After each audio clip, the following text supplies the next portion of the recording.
ናብ ሓንቲ ኦክሲጅን ዘይብላ ፕላኔት ተሰዲድኩም ንበይንኹም ንዓመታት ተትእሰሩ እንታይ ምተሰማዓኩም? ሎማዓንቲ መንግስቲ ብገበነኛታት ምስተማረረ ነቶም ሓደገኛ ዝበሎም ገበነኛታት ናይ ዕድመ ልክዕ ማእሰር ተፈሪዱ ናብ ካልእ ፕላኔት ክሰዶም ከም ዝጀመረ ተዘንቱ ናይ ሳይንስ ፊክሽን ትሕዝቶ ዘለዋ ፊልም ክንርኢ ኢና። ላይክ ኢልኩም ሰዓቡኒ። ፈለማ ግና ቅድሚ ነዛ ፊልም ምጅማርኩም ኣብ ዝወርሐ ካብ ዝዘርጋሕኽዎም ፊልምታት ዝፈተኹማ ፊልም ኣያነይቲ ከም ዝኾነት ክፈልጥ ስለ ዝደለኹ ኣብ ኮመንት ተፍልጡኒ።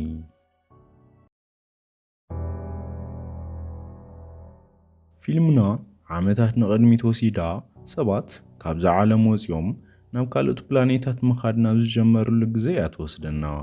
ኣብዚ ግዜ ኦርያን ዝተባሃሉ ናይ ካሊእ ዓለም ፍጡራት ፕላኔቶም ኣብ ከቢድ ሓደጋ ስለ ዝወደቐት ሓገዝ ደልዮም ናብ መሬት ይመፁ። እዞም ጋሻ ፍጡራት ፈለማ ብሰላማዊ መገዲ እዮም ናብ መሬት ኣትዮም።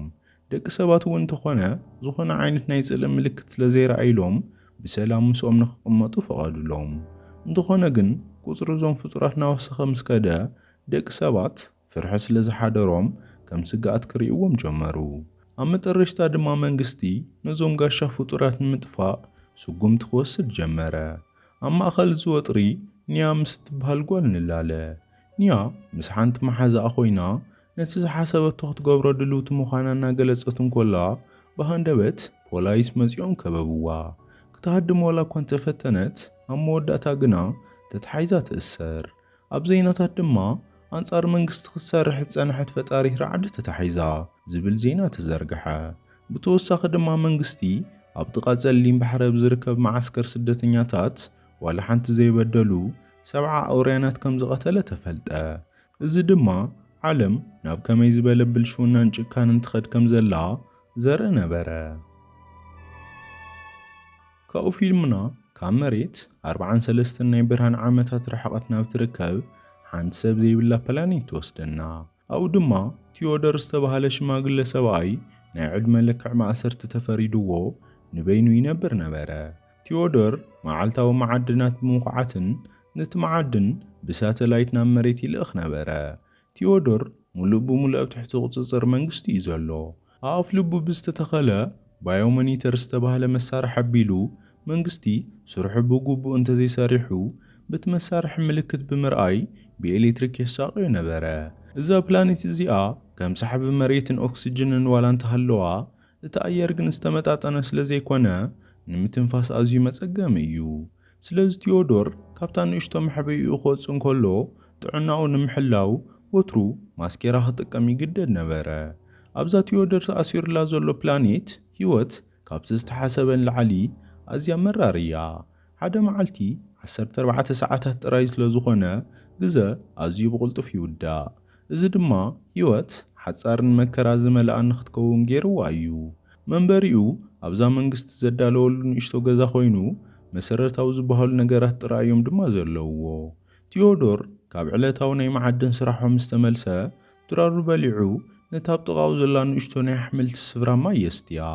ብድሕሪኡ ቲቪ እናረኣየን መጽሓፍቲ እናንበበን ግዜኡ የሕልፍ። ንበይኑ ነዊሕ ግዜ ስለ ዝጸንሐ ድማ ምስ በዓሉ ምዝራብ ካብ ዝጅምር ብዙሕ ገይሩ እዩ። መብዛሕትኡ ግዜ ነቲ ኣዝዩ ዘፍቅራ ሰበይቱ ሞና እናዘከረ ይሓዝን።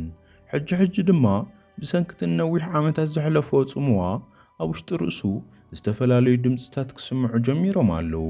እዚ ነገር ድማ ዕረፍቲ ኸሊእዎ ይርከብ። እቲ ዘገርም ግን ለይቲ ሓደ ምስጢራዊ ሓምለዋይ ጋዝ ዝመስል ፍጡር ንቲዮዶር ይከታተሎ ምህላው እዩ። እዚ ጋዝ ንሓሳባት ቲዮዶር ክሰምዕ ጥራይ ዘይኮነስ ክቆጻጸሮ እውን ሓይሊ ኣለዎ። ሓደ ንንኮ ቲዮዶር ኣብ ኣፍ ልቡ ብዝተተኸለ መሳርሒ ብዝመጾ ናይ መጠንቀቕታ ድምፂ ካብ ድቃሱ ይለዓል። እቲ ድምፂ ጠጠው ዝብል ቲዮዶር ናይ ስራሕ ክዳኑ ለቢሱ ካብ ገዛ ምስ ወፅእ ጥራይ እዩ። ቲዮዶር ኣብታ መዓልቲ ሓሚሙ ስለ ዝነበረ ክሰርሕ ይደለየን። እንተኾነ ግን እቲ ድምፂ ጠጠው ስለ ዘይበለ ተገዲዱ ናብ ዕደና መዓድን ወረደ። ሙሉእ መዓልቲ ክውዕት እኳ ተወዓለ ጥዕናኡ ከመሓይሽ ግን ኣይከኣለን። ክሳብ ደም ዝተፍእ ድማ ክሰርሕ ይውዕል። ንጽባሒቱ ቲዮዶር ብሰንኪ መሳርሒ ዘውረደሉ ዘሎ ስቃይ ኣዝዩ ይሓርቕ። ካብኡ ካራ ገይሩ ኣፍ ልቡ ብምሕራድ ነታ ኣፍ ልቡ ዝነበረት መሳርሒት ባዮሞኒተር የውፅኣ ልክዕታ መሳርሒት ከኣካላት ምስ ወፀት ድማ እተብ ገዝኡ ዝነበረ መብራህትን ድምፅን ሙሉእ ብሙሉእ ጠፍአ። ድሕሪ ዝተወሰነ መዓልትታት ቴዎዶር ሓንቲ መንኮራኽር ናብታ ፕላኔት ክትኣቱ ይርኢ። በዚ ድማ ኣብ መሬት ዘለዉ ሰባት ቴዎዶር ዝሞቶ መሲልዎም ብኻልእ እሱር ክትክእዎ ከም ዝወሰኑ ተገንዘበ። ቴዎዶር ንነዊሕ ዓመታት ወዲ ሰብ ስለ ዘይረኣየ ብተስፋ ናብ ተሓዳስ መሕቢኢ ይጽጋዕ። ኣብኡ ድማ ሓንቲ ጓል ምስ ኤኣይ እናተዘራረበት ይሰምዓ። ናጸናጸነ እንከሎ እቲ ኤኣይ እቲ ኣብዚ ዝነበረ እሱር ገና ምስ ህይወቱ እዩ ዘሎ ክብል ይሰምዖ። ዋላ እኳ ኣብ ልቡ ዝነበረ መሳርሒ ምልክት ህይወት እንተዘይረኣየ እቲ ሳተላይት ግና መዓልታዊ ናይ መዓድን ዳታ ይቕበል ስለ ዘሎ ቴዎዶር ገና ይሰርሕ ከም ዘሎ ኣረጋገጸላ። እታ ንያ ትበሃል ጓል ነቲ ኤኣይ ነቲ ሰብኣይ ክቐትሎ ዶ ኢላ ክትሓቶ ምስ ሰምዐ ቴዎዶር ፍርሒ ይወሓጥ። ካብኡ ቴዎዶር ህይወቱ ንምድሓን ብቑልጡፍ ናብ ምሕቢኢቱ ተመልሰ። ሽዑ ለይቲ ድማ ብምሽጥር ናብ ምሕቢኢ ንያ ተመሊሱ ሓንቲ ዲያሪ ሰሪቑ ወፀ። ነታ ዲያሪ ምስ ገንጸላ ኸኣ ሓንቲ ፎቶ ካብኡ ወደቐት። እታ ፎቶ ሓንቲ ንእሽቶ ጓል ምስ ኦርያን ተባህለ ፍጡር ብሓባር ተርኢ። እቲ ጽሑፍ ብቋንቋ ኦርያን እዩ ተጻሒፉ። ኣብታ ናይ መወዳእታ ገጽ ድማ ንያ ዝጸሓፈቶ ንደቂ ሰባት ኣዝየ ዝጸልእ ዝብል ጽሑፍ ይረክብ።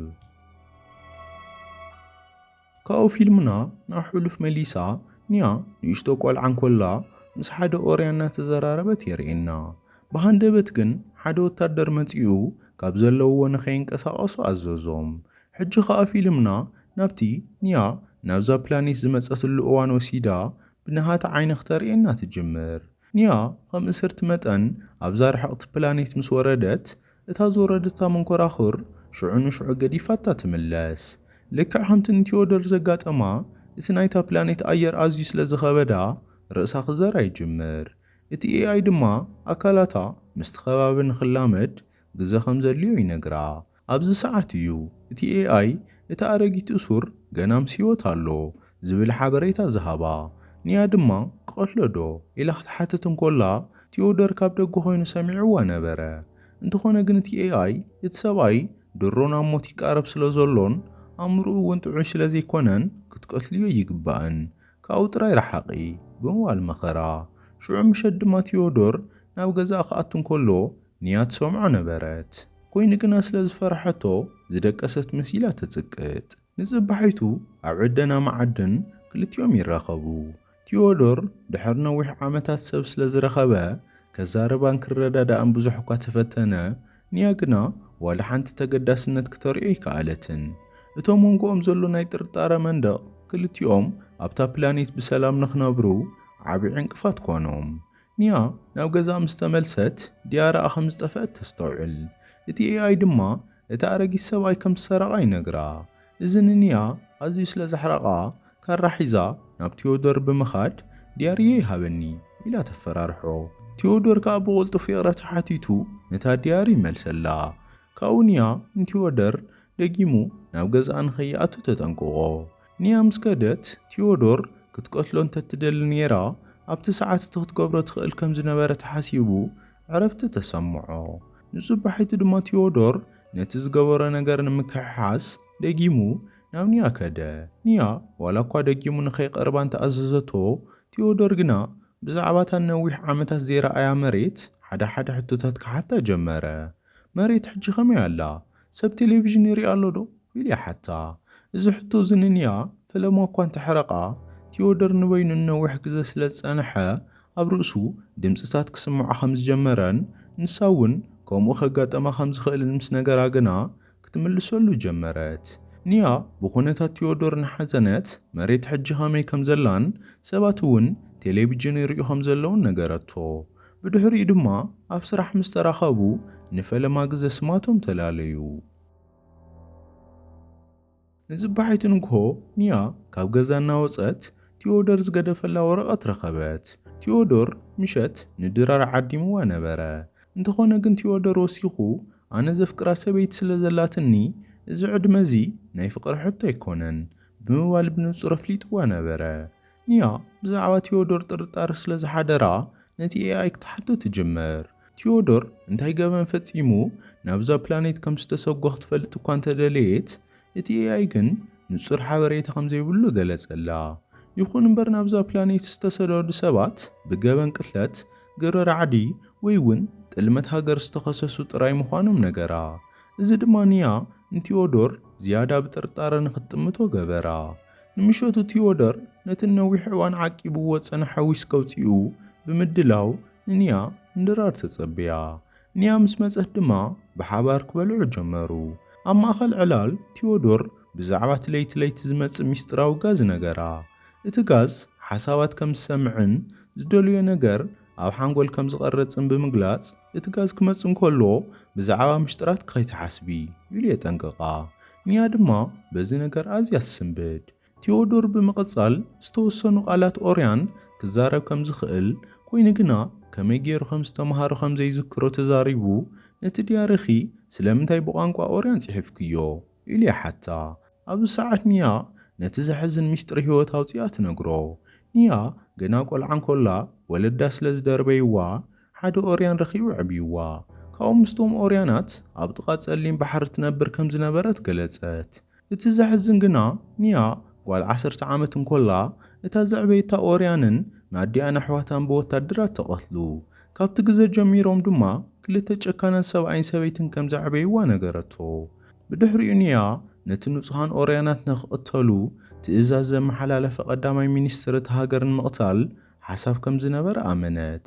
እንተኾነ ግን ተኣምና መሓዛኣ ሰላይት ፖሊስ ስለ ዝነበረት ንያ ተታሒዛ ብገበን ጥልመት ሃገር ናብዛ ርሕቕቲ ፕላኔት ተሰደደት። ቲዮዶር ድማ ነዚ ምስ ሰምዐ ኣዝዩ ይስንብድ። ነቲ ጸሊም ባሕሪ ዝበለቶ ቦታ ንሱ እውን ከም ዝፈልጦ ኮይኑ ግና ኣበይ ከም ዝነበረ ክዝክሮ ከም ዘይከኣለ ነገራ። ነዊሕ ዓመታት ኣብ ጽምዋ ስለ ዝነበረ ኣብዝሓ ታሪኽ ህይወቱ ይርስዖ ከም ዘሎ ገለጸላ።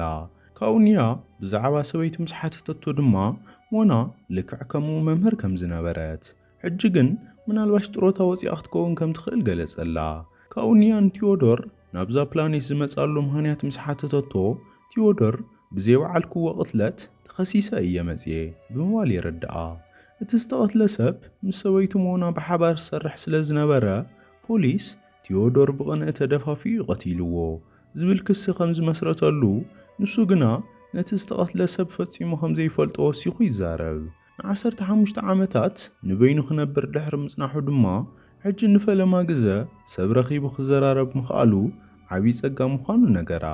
ካብኡ ቲዮዶር ምናልባሽ ተጸሊለ ይኾን ኢሉ ስለ ዝተጠራጠረ ንያ ሕጂ ካብ ማሕበራዊ ህይወት ወፂና ኢና ዘለና ጽላለ እንታይ ምዃኑ ዝውስን ሰብ የለን ብምባል ተጸናንዖ። ካብኡ ቲዮዶር ምስ ንያ እናተዘራረበ እንከሎ ረሲዕዎም ዝነበረ ዝኽርታት ክመጽዎ ጀመሩ። ፈለማ ሓደ እዋን ከልቢ ከም ዝነበሮ ዘከረ። ይኹን እምበር ብዛዕባ እቲ ጸሊም ባሕሪ ዝበሃል ቦታ ዘለዎ ዝኽሪ ጸሊምን ሓፊስን ማይ ዘለዎ ቦታ እዩ ነይሩ። ንያ ግና ጸሊም ባሕሪ ስም ጥራይ እዩ እምበር እቲ ማይ ከም ኩሉ ባሕሪ ሰማያዊ እዩ ብምባል ኣረመቶ። ቲዮዶር ድማ ኣብ ዲያሪኣ ዘንበባ ኣላና ትበሃል ስም መን ምዃና ሓተተ። ንያ ግና ብሕቱ ኣዝያ ተረበሸት። ክትምልሰሉ እውን ኣይደልየትን። እቲ ሓቂ ግን ኣላና ማለት እታ ሰላይት ፖሊስ ኮይና ንንያ ኣሕሊፋ ዝሃበታ መሓዛ እያ ነይራ። ድሕሪ ካልኢታት ድማ ቲዮዶር ሻህ እናፍልሕ እንከሎ ብሃንደበት ሕሹኽሹኽታ ክሰምዕን እቲ ሚስጥራዊ ጋዝ ናብኡ ገጹ እናቐረበን ተሰምዖ። እቲ ኩነታት ኣዝዩ ስለ ዘፍርሖ ድማ ደጊሙ ብዛዕባ ሰበይቱን እቲ ጸሊም ፈሳስን ክረኣዩ ጀመረ። ካብኡ ቲዮዶር ብፍርሒ ተዋሒጡ እዚ ጋዝ ዝገበርክዎ ኩሉ ይፈልጥ እዩ ረሲዕዮ ዝነበርኩ ነገራት ደጊመ ንኽነብሮ የገድደን ኣሎ ኢሉ ይዛረባ። ንያ ብቲዮዶር ኣዝያ ስለ ዝሓዘነት ሕጂ ኣብዚ ስለ ዘለና ሕሉፍ ታሪኽ ዋላ ሓንቲ ዋጋ የብሉን ብምባል ክተጸናንዖ ፈተነት። ቲዮዶር ኢላ ክትጽውዖ እንከላ ግን እቲ ሽማግለ ብሃንደበት ስመይ ቲዮዶር ኣይኮነን ስመይ ናታን እዩ ዝበሃል ኢሉ ይዛረባ። ነዊሕ ዓመታት ንበይኑ ስለ ዝጸንሐ እቲ ቲዮዶር ዝብል ስምን እቲ መምህር ነይረ ዝብል ታሪኽን ባዕሉ ዝፈጠሮም ናይ ሓሶት ዝኽርታት ምዃኖም ተገንዘበ። ንያ እዛ ሓድሽ ስም ምስ ሰምዐት ኣዝያ ትስንብድ። ምሸት ስለ ዝነበረ ድማ ብጉያ ናብ ገዛ ተመልሰት።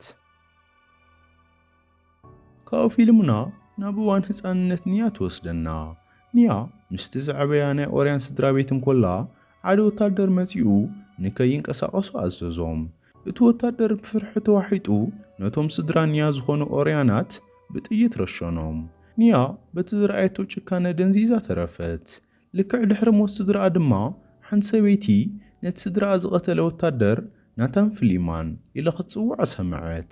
ሕጂ ድማ ንያ ነቲ ኣብ ህፃንነታ ዘጋጠማ መሪር ፍጻመ ዳግማይ ክዝክሮ ጀመረት። እቲ ናታን ፍሊማን ዝበሃል ወታደር ንስድራ ቤታ ቀትሉ እንከሎ ሕጂ መሲሉ ተረኣያ። በዚ ምኽንያት ድማ እቲ ምስኣ ዘሎ ሽማግለ ስመይ ናታን እዩ ምባሉ ንንያ ዓብዪ ስንባደ ፈጠረላ። ካብኡ ነቲ ኤኣይ እዚ ሰብኣይ እዚ ድዩ ንስድራ ቤት ይቐቲልዎም መንግስቲ ኸ ኮነ ኢሉ ድዩ ምስኡ ኣብዛ ፕላኔት ኣሲርኒ ክትብል ብሕርቃን ተሓቶ። እቲ ኤኣይ ግና ዝፈልጦ ነገር የብለይን ዝብል መልሲ ጥራይ ስለ ዝሃባ ንያ ኣዝያ ተሓርቕ። መንግስቲ ንዓዓን ነቲ ቀታሊ ስድራ ቤታን ብሓባር ንኽሳቀይሉ ናብዛ ፕላኔት ከም ዝሰደዶም ድማ ትግምት። ስለዚ ድማ ካብቲ ኤኣይ ሓገዝ ካብ ትጽበ በዓላ ነቲ ሓቂ ንኽትረኽቦ ትውስን። ንጽባሕ ኢቶ ብስራሕ እንከለዉ ንያን ቲዎዶር ምሸት ኣብ ገዛ ኣደራር ንኽበልዑ ትዕድሞ። ንሱ እውን ባሂልዎ ተሰማምዐ። ምስ መሰየ ቲዎዶር ፍራምረታት ሒዙ መጸ። ንያ ድማ ነቲ ሒዝዎ ዝመጸ ነገር ተቐቢላ ናታን ኢላ ክትጽውዖ እንከላ ግን እቲ ሽማግለ ስመይ ናታን ኣይኮነን ኣነ ቲዎዶር እየ ብምባል ይምልሰላ። ቲዎዶር ኣብ መንጎ ናታንን ቲዎዶርን ዝብሉ መንነታት ተዋሒጡ ኣየናይ ምዃኑ ክፈልጥ ዝተጸገመ ይመስል። ንያ ነቲ ሓቂ ንምውጻእ ነቲ ምስ ኦርያን ስድራ ቤታ ትነብረሉ ዝነበረት ጸሊም ባሕሪ ዘርኢ ምስልታት ኣረኣየቶ። እዚ ስእሊ እዚ ዘዘክረካ ነገር ኣሎ ዶ ኢላ ድማ ተሓቶ። ቲዎዶር ግና ፈጺመው ከም ዘይነበርኩ ርግጸኛ እየ ብምባል ክሓደ። እቲ ጸሊም ባሕሪ ዝብል ስም ጥራይ ገለ ዝኽርታት ከም ዘለዓለሉ እምበር ናብኡ ኸይዱ ከም ዘይፈልጥ ተኻተዐ። ንያ ድማ ብመልሱ እናሓረቐት ወታደር ኮይንካ ክትፈልጥ ዶ ክትብል ለጊማ ተሓቶ። ንሱ ግና ኣይፈልጥን ኢሉ ብምምላስ ርእሲ ዕላሎም ንኽልውጥ ይሓታ። ንያ ግና ዕረፍቲ ሃበቶን ዓይና ዓይኑ ናጠመተት ንስኻ ኢኻ ንስድራ ቤት ይቐቲልካዮም ሕጂ ድማ ገበንካ ክትርስዕ ትፍትን ኣለኻ። እቲ ቋንቋ ኦርያን እውን ነቶም መሳኪን ፍጡራት ንምፍራሕ ኢልካ ኢኻ ተማሂርካዮ ብምባል ክትወቕዖ ትፍትን። ቲዎዶር ብዝተፈጠረሉ ምድንጋርን ሕርቃንን ንንያ ደፊእዋ ካብቲ ገዛ ጎዩ ይወፅእ። ናብ ገዙ ምስ ተመልሰ ግን ዝገደደ ስነ ኣእምራዊ ኩናት ተጸበዮ። ሰበይቱ ሞና ኣብ ቅድሚኡ ከም ዘላ ኮይኑ ክረኣዩ ጀመረ።